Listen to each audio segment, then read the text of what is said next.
Assalamu alaikum wa rahmatullahi wa barakatuh. Урматтуу мусулман бир туугандарым, сүйүктүү пайгамбарыбыз Мухаммад Мустафа саллаллаху алейхи ва саллям үйрөткөн күчтүү дуалардын бирөөсүн үйрөнүп алалы. Эгер кимдин дене мүчөсүнүн бир жери ооруса, мына ошол ооруган жерине оң колун алаканын коюп, 3 жолу Бисмиллах, Бисмиллах, Бисмиллах. Андан соң 7 жолу أعوذ بعزة الله وقدرته من شر ما أجد وأحاذر أعوذ بعزة الله وقدرته من شر ما أجد وأحاذر أعوذ بعزة الله وقدرته من شر ما أجد وأحاذر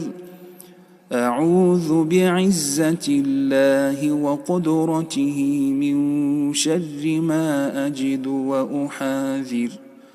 أعوذ بعزة الله وقدرته من شر ما أجد وأحاذر أعوذ بعزة الله وقدرته من شر ما أجد وأحاذر أعوذ بعزة الله وقدرته من شر ما أجد وأحاذر